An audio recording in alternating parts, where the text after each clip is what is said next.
Hello friends, welcome back to our new vlog.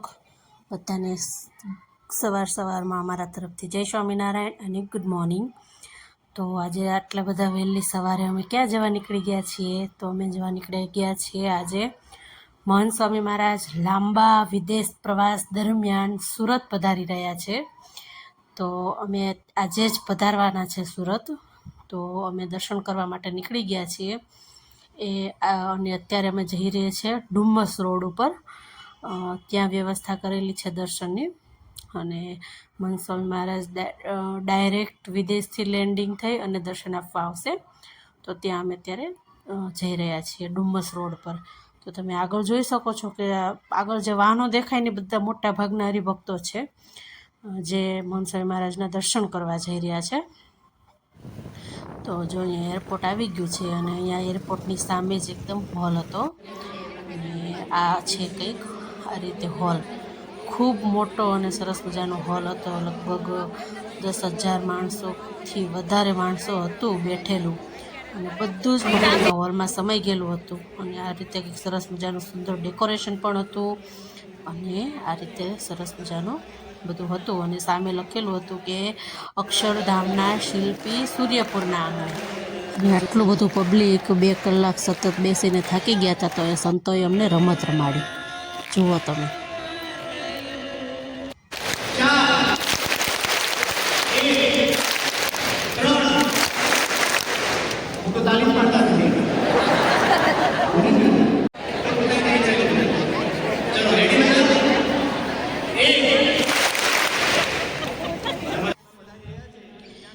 અને ત્યારબાદ અહીંયા પ્રભુચરણ સ્વામીએ પણ 1.5 કલાક પ્રવચન આપી અને સરસ મજાની કથા વાર્તા કરી હતી.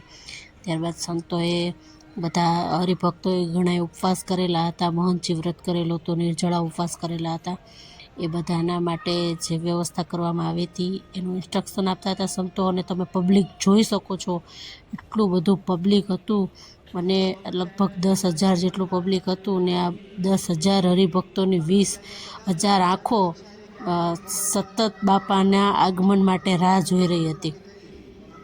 તમે જોઈ શકો છો એટલું બધું પબ્લિક. અને આ હોલ એટલો સુંદર અને એટલો મોટો હતો. બધા જ પબ્લિકની વ્યવસ્થા અંદર કરવામાં આવેલી હતી. 20,000 જેટલું પબ્લિક 10,000 જેટલું પબ્લિક અંદર સમાયેલું હતું.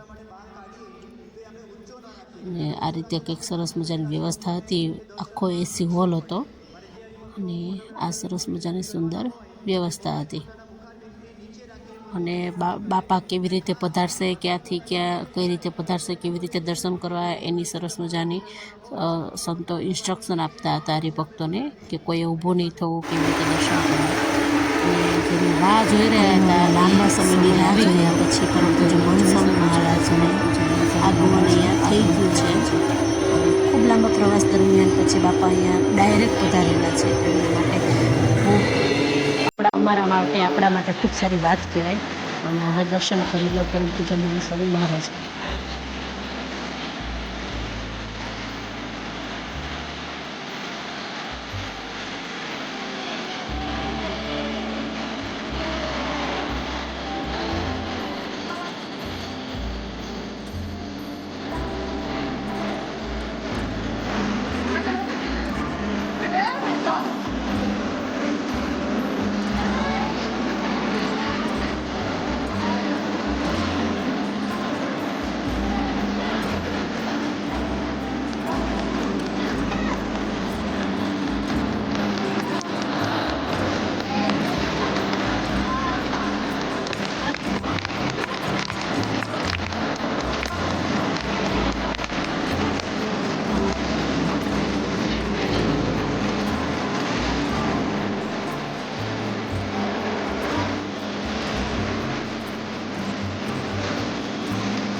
ગાડી ઊભી રાખી અને બાપા સાથે ટૂંકી વાત કરી ત્યારે પછી બાપાને વિદાય આપી દીધી હતી ઉતારે જવા માટે.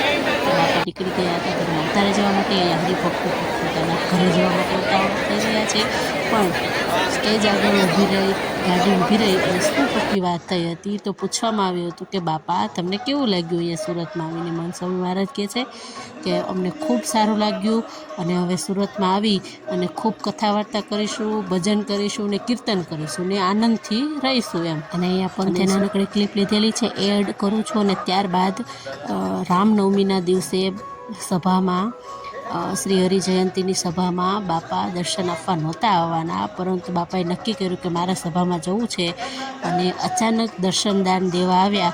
તો અહીંયા હવે પછી રામનવમીનો વિડીયો આવશે.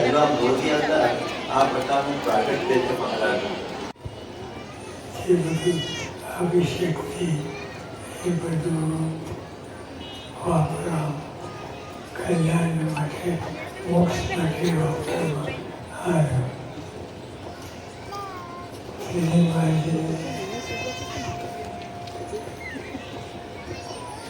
એટલી મોટી કૃપા કંઈ કહેવાય મહાપત કૃપા. આપણે છીએ અત્યારે ભગવાન કૃપા